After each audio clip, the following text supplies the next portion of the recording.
Hey, everybody. Welcome back to the End in Mind podcast. I'm your host, Caitlin, and I'm super excited about today's guest. Thank you so much for being here, Joel. Caitlin, it's a real pleasure and honor. Thank you so much for having me. I always love spending time with you and learning from you. Can you tell our listeners a little bit more about you and how you got started and what you do? Sure. So I have a long history in the financial services industry. I started my career as an actuary. You may know the difference between an actuary and an accountant, Caitlin. An actuary looks at his feet when he talks to you, an accountant looks at your feet when they talk to you. That was a Wow. joke. You could laugh. I know. I was like trying to put it together. I'm like, is it a laughing time? But an actuary works at an insurance company, coding, calculating the premiums you have to pay. And so I did that kind of job. FSA here stands for Fellow of the Society of Actuaries. So I did go through all the exams, spent almost 8 years at an insurance company, and realized if I continue doing this, I may not reach 30 because I was really disliking getting up in the morning. And so at the same time, one of my courses that I took to become an actuary was all about stock investing. And I had been doing it on my own and doing pretty well and spending the evenings and weekends analyzing stocks. And I said, wow, how cool would it be to align my hobby and my career? Then it wouldn't be work, it would be fun. It, Yeah. it would it wouldn't be a job. And so I reached out to many actuaries on Wall Street, professional money managers, and I got consensus, massive doubt, a ton of rejection. Don't do this. You have the best job in the country. Because the actuary was actually on the cover of Forbes magazine in 1992 and 1993 as the best job in the US.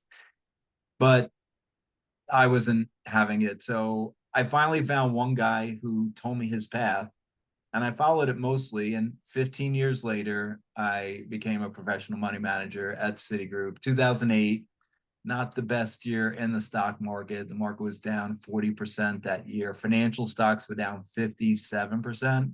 Wow. And no, I had nothing to do with that. I swear, I had nothing to do with it. Well, you had But just gotten in there, right? So that's true. and I did well that year. I made a few percent, and then the next year was better. And actually, I might still be at Citi being a professional money manager, but there was a law that was passed that banks can't own hedge funds. So it gave me the kick in the butt to start my own fund. So I started my own hedge fund. It was called Solomore, named after my daughters, Lauren and Morgan. And I was doing my dream. I was waking up every morning just whistling and so excited to get into Manhattan and find the next great idea. And I went to a personal development course and I had an epiphany while there. If you want, we can get into it. But I had an epiphany there that that was not what I was supposed to be doing with my life. I went home that night, couldn't sleep. And the next morning, I went into my office. I sent an email to my investors telling them I'm giving them their money back. I'm shutting down my fund. I figured out my true purpose, which is this: to be a prosperity coach, to teach people the truth about money, to change their money mindset from I can't afford that, money doesn't grow on trees, that's too expensive, to thoughts of abundance and prosperity. I also teach money manifestation techniques. And as a former hedge fund manager, I also teach investing in stocks. And what's interesting is a lot of spiritual entrepreneurs have come to me over the last 7 years. And so I've helped them not only with their money mindset, but also with their business strategy, how to grow their sales and revenues and earnings. So that's my story from where I was to where I am today. That's amazing. I just find your story so inspiring and, to start this hedge fund, right? And give the money back and really go after your dream. Like, I admire that entirely. A lot of our listeners do as well. And I think so many of us do get caught up in money and it can feel like such an external factor, almost like we have no control over it. And after speaking with you, I felt like you and I were very aligned and super inspired by the way that you approach money. Can you share with us a little bit more about how you help your clients change their mindset and how you view money? So what I say is, prosperity is your birthright. Yeah. We came here to thrive, not survive. And then we're taught by society, by movies and TV and radio and social media and your family, well-meaning humans, that money is scarce. And we're taught a lot of limiting beliefs. So maybe you believe, or some of your listeners believe, that you can't be spiritual and rich, Yeah. or you have to work really, really hard to be rich and successful. And I'll just say, or only when I become rich will I be happy. I need to be rich to be happy.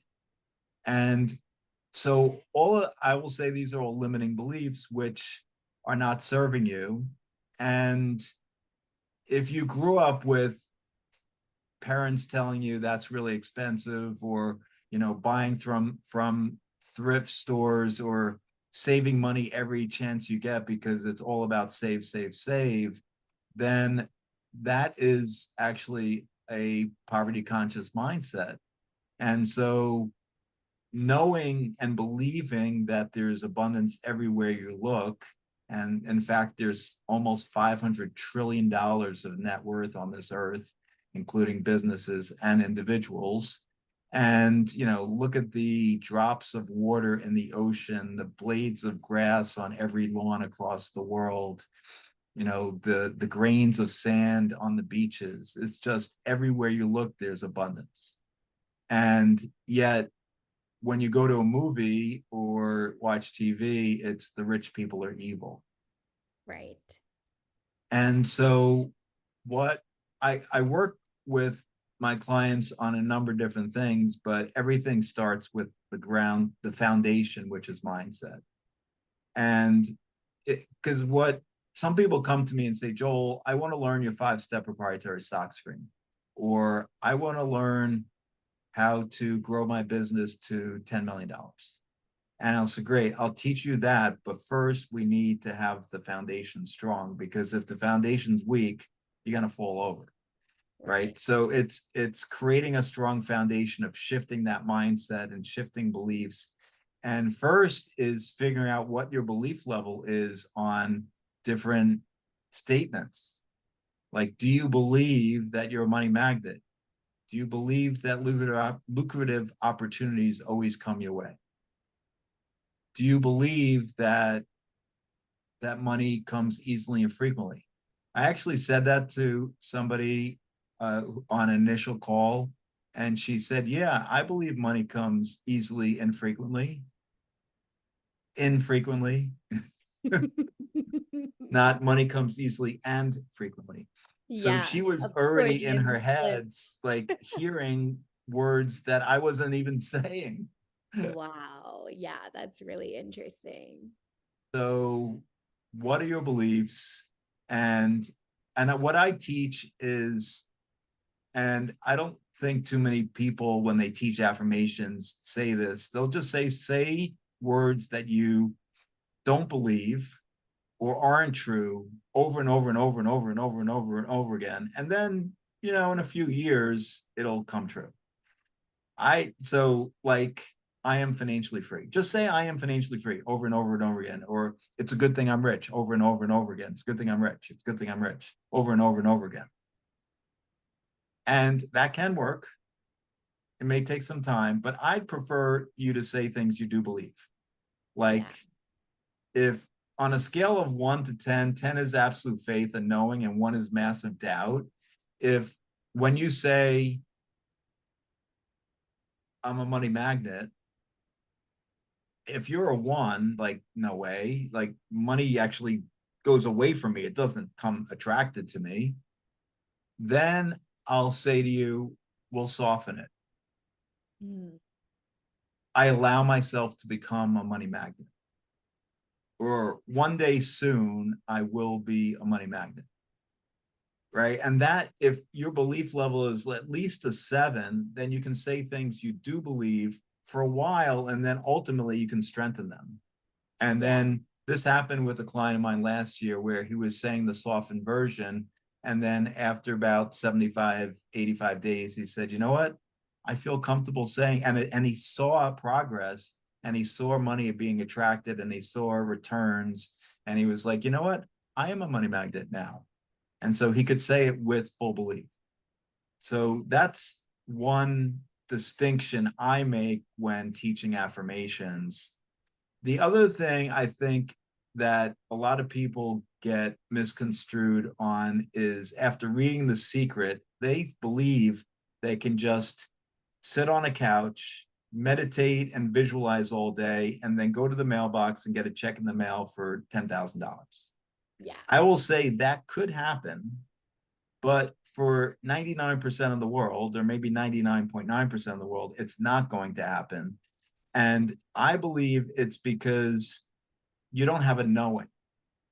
And I Yeah. believe you need to have a knowing, and you get a knowing by taking inspired action after you meditate and visualize. Right? I will tell you, I don't know any billionaires who just sit at home and meditate and visualize all day. They Right. may do that, but then after they visualize, they get out into the world and they're taking action. They're taking inspired action because they see the vision of the future that they want to build. Yeah. Right. And so it's a combination of both. Mood follows action. Right. Right. And you only gain clarity by taking inspired action. Taking action breeds clarity. Yeah. And Yeah. so if you're taking action, if you're not taking any action, you don't know what's going to work and what's not going to work. But if you start taking action and do a few different things, go down some paths, and you say, okay, nothing seems to be working, just go down the least sucky path. Yeah. Totally. Right. But you wouldn't know that if you wouldn't be taking action on multiple paths. Right. And you also might not know how bad like the really sucky path was versus like the semi sucky path where you're like, okay, this is doable now because I know what it could have been, the That, alternative. Yeah, no, that's such I love your perspective on this. I actually had a girlfriend, I was telling you a little bit about this before we hopped on, and we were talking about manifesting, $1 million homes and how far of a reach that feels for especially, people like in my generation that are looking to buy a home right now. It just can feel so far away, right? Like so out of reach at this current mindset in the world, if that's also your own money mindset, right? The reflection of the inner world. um and that was going to be one of my questions to you, of which I feel like you did cover, but if there's anything else that you want to add to it, like what would you say to the person that's really struggling with, oh, well, I can believe in small manifestations, like I believe in attracting a free cup of coffee or paying it forward, right? Like this community of inspired action that starts to affect us. I think the more we do it, it kind of comes back around as well. But what's your tools for someone that's maybe experiencing that? Like the small manifestations are working and the big ones just still feel so far away. no, I would say take baby steps in the direction of the big dream, so that, okay, and also writing down your belief level on that big manifestation. So you want to manifest the $1 million house. Well, what's your belief level that that could happen? Is it a 1 or a 10? And if it's a 1, then it's not happening.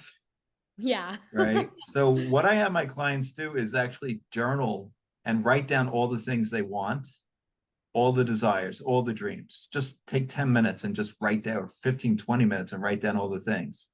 And then rank them from 1 to 10 on the belief scale. And then I do something really harsh. I tell them to cross off everything that's not an 8, 9, or 10. It's not happening, at least not in the near future. So start with the ones that are 8, 9, or 10 first. And once that has come in, then you get more confidence usually. and then you can go for bigger. So I teach a technique where I help my clients and prospective clients who are really, really struggling. I give 30 minutes free to the world. So if anybody's listening and wants a 30-minute call, I've literally had people get on a call with me for 30 minutes and within 30 days manifest over $10,000. Wow. It's amazing. And this year I've had people manifest between 6,000 and 25,000 in 30 days. That's amazing. And it's the first step is, what's your belief, right? Do you believe that you can do 6,000? Do you believe you can do 10,000? Do you believe you can do 20? Right? It's interesting because I had a client who started last month and she manifested $4,500 in 2 weeks. And week 3, 0. And she said to me, Joel, this is not working. Wow. And I was like, it's working exactly. And now it's definitely not there's no money coming in the next week for sure. If you're saying it's not working, then it's not working. That's a belief. Right. Right. And in fact, 4,500 in 2 weeks is $9,000 in a month, monthalized, or, 108,000 over a year annualized. So like, that's pretty huge for most people. Right. Huge. And Like, so can be life changing. And so I said to her, it's working, and here's why it's working, and take some more baby steps in the direction of your dreams. But it comes down to your belief and desire too.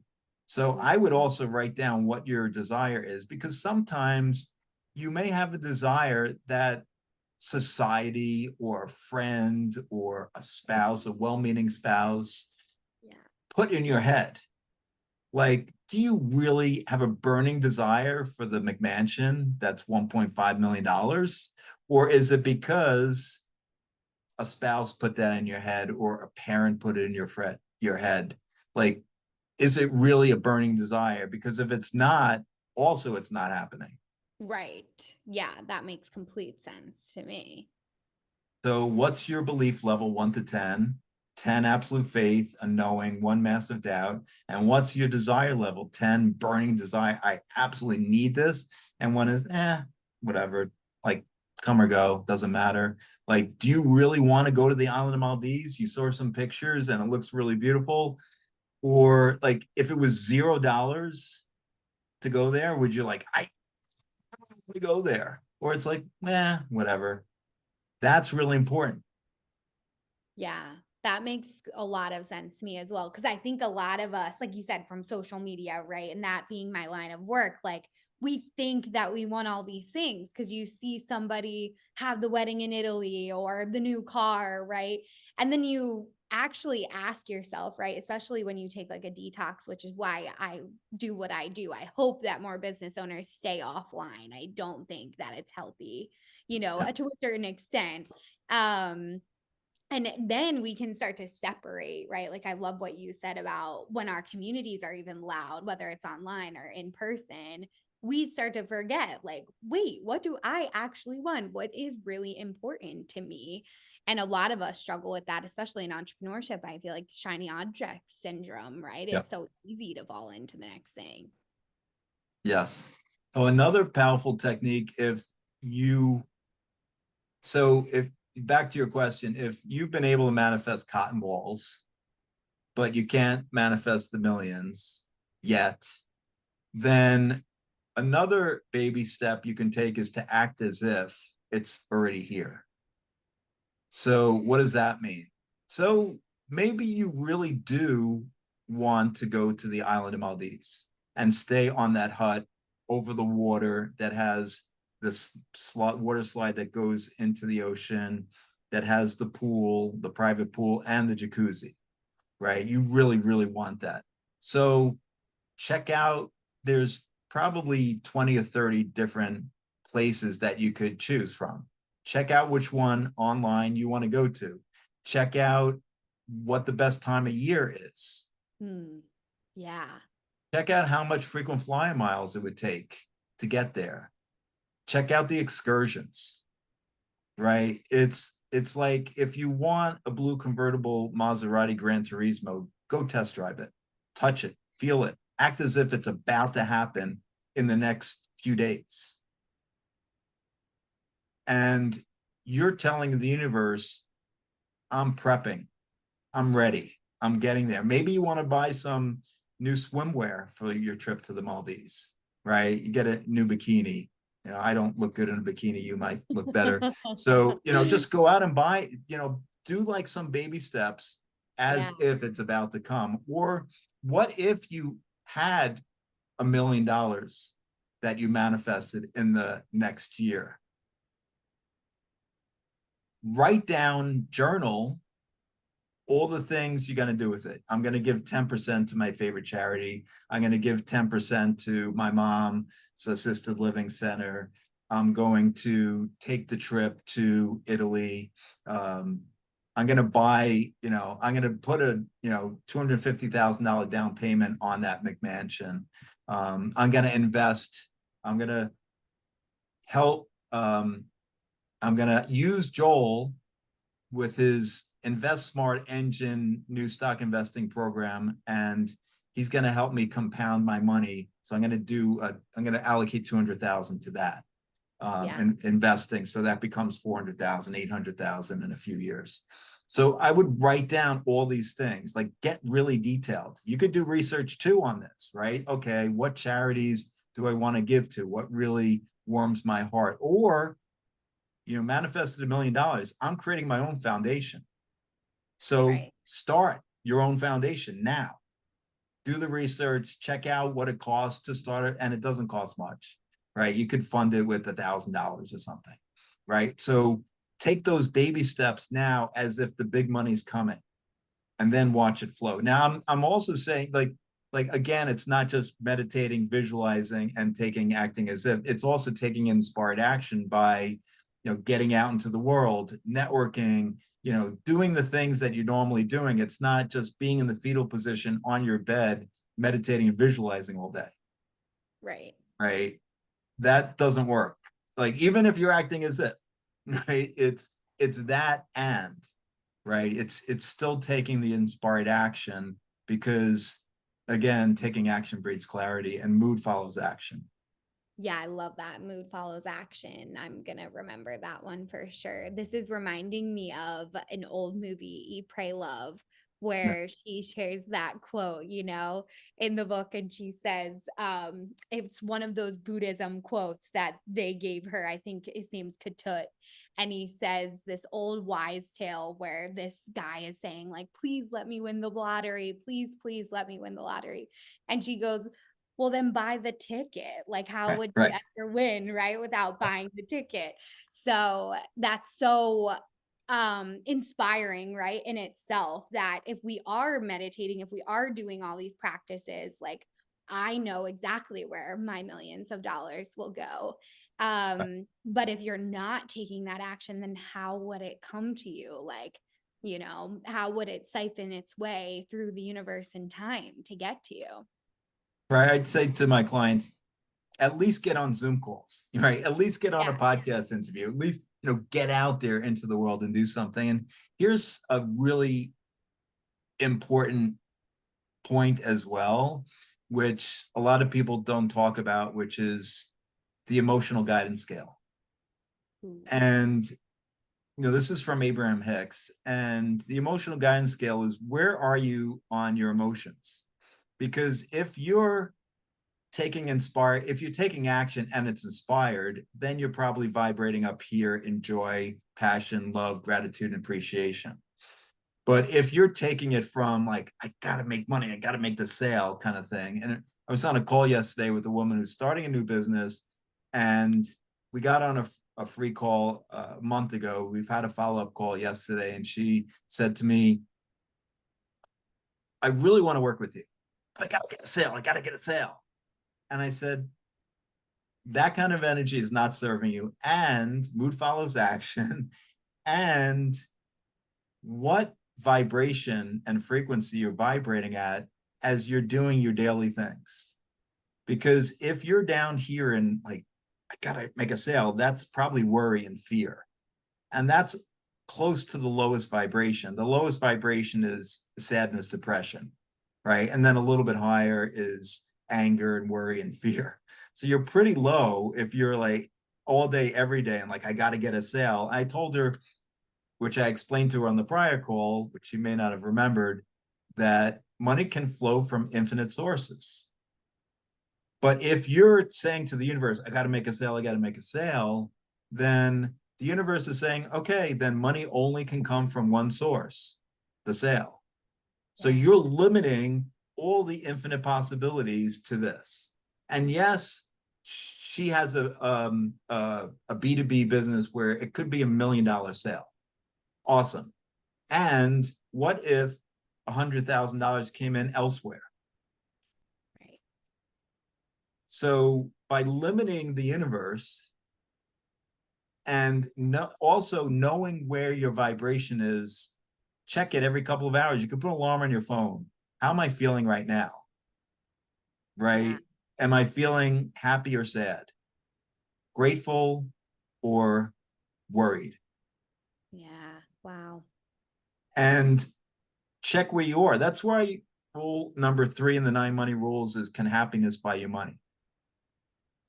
Interesting. Right? Where are you happy or not? Like, I really enjoy serving others. I really enjoy getting on these 30-minute calls and helping somebody, even if it's just for 30 minutes, and then have them come back a month later and say, Joel, yeah, 11,000 came in 30 days. I'm like, you're awesome. That's freaking amazing, right? So that lights me up. So that gets me happy. So I'm vibrating up here in happiness, joy, appreciation, gratitude, which, by the way, is the same vibration as abundance and prosperity. But if you're down here in worry, fear, sadness, depression, and the vibration frequency of abundance is up here, you can't get here from here.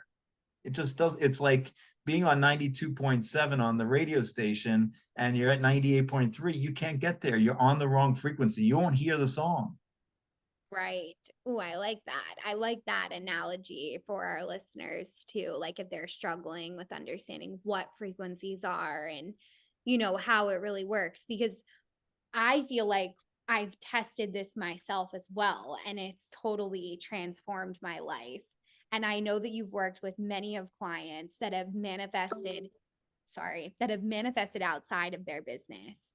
Can you share with us, and I know some of it may be confidential, what some of these channels have looked like? Like for me, for example, with our wedding coming up, we are so fortunate that all of our families, let alone extended aunts and uncles, some that we don't even see frequently, have offered money to support our dream of getting married. And I'm so incredibly grateful because we probably would just Right. elope, right? Like most of our friends nowadays. But now we get to celebrate it with our family, which was our dream. Can you share with us like some of Sure. those alternative channels? Because I think some people are like, well, where else do I get money other than my job? Yeah, infinite sources. So here's just a few examples from my Money Miracles membership and my individual fast track prosperity coaching clients. So one woman, she had a vacation home and she decided she was going to sell it. It was rented out and she got it appraised. And she went to the tenant and said, look, I'm sorry, you got 90 days to get out. I'm selling the house. And the tenant said, what if I were to purchase it?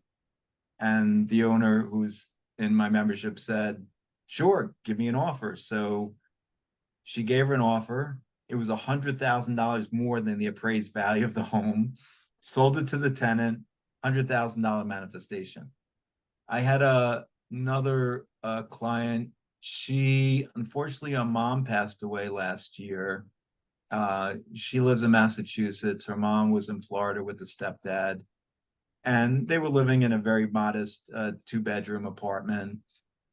Didn't think that the mom or stepdad really had much extra monies. And a few months ago, she and her sisters each got $100,000 check. Wow. It was actually more. It was like 127,000 to be exact.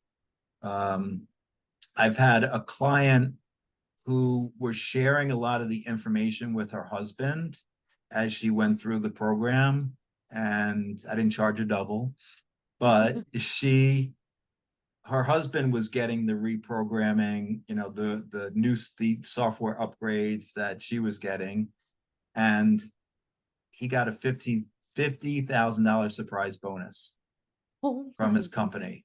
wow. The biggest one is from a guy who joined my membership 3 years ago and had just got laid off and was trying to decide between going back to corporate world or starting his own company. And 3 weeks into the membership, he had he was like taking the action. He was watching the videos. He got on his a call with me, and then he happened to be he lives in Texas. He happened to be with me in New York. He was helping his brother-in-law move in New York, so he met me in New York. So I gave him an extra hour, and a couple of weeks later, he had gotten a call and an email from a lawyer. The lawyer was trying to confirm that he was the Frank who worked at XYZ company 23 years ago for like 8 or 9 years. He said, yes, the company was acquired for it was a stock company acquired for a big premium. They wanted to know where they could send the $322,000 check to. That's amazing. So he didn't go back to corporate. Yeah. Bless his heart. Good for him. And you. Yes. I That's had I awesome. had a woman who was really, really struggling. Uh she she lives in Florida, and she literally had to send her daughter back to her parents because she didn't have enough money to feed her daughter. She had literally like $90 left for the last 6 days of the month. Oh, what poor And thing. so we worked on individualized affirmations. We did some acting as if, and we took action. We took inspired action. She wasn't actually looking for jobs. And I'm like, I know law of attraction. I know you know the secret, but you need to be applying for jobs. You need to get some money in, and you'll feel differently too once you have some money coming in. And within a month, she had a full-time job. And this year, so her daughter's now living back with her, and she actually was able to take a vacation this year. Oh, So huge, huge success story. And the biggest manifestation I've had of all my clients is Raphael. He started with me a few years ago, and he said, Joel, I want to learn everything you know about the stock market. He actually had a really negative money mindset. He literally hadn't taken a vacation in 20 years. He was wearing the same boots for 3 years. I said, I'll teach you about stocks, but the first is we need to have a solid foundation. So I spent literally 1 year with him on mindset, one full year. And then I started teaching about stocks. And 3 years ago, he generated almost $3 million in the stock market. He is now considered himself financially free. that is such an inspiring few stories. And the one at the end, I mean, that's a dream come true. You help people's literal dreams come true. And I'm so grateful that you took the time to spend with us today to learn from you. You've inspired me tremendously. I think about you and the work that you do all the time.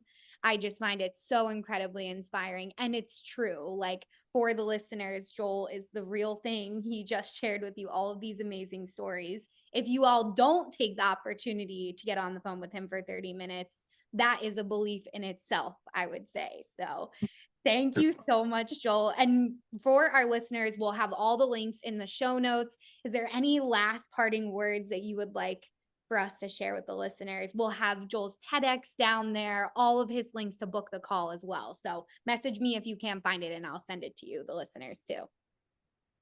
My last parting words is hashtag doubt the doubt. Have faith in your dreams. Don't have faith in the doubt. Doubt your doubt. Oh, perfect. Thank you so much. I'll see you soon. See you soon. Take care.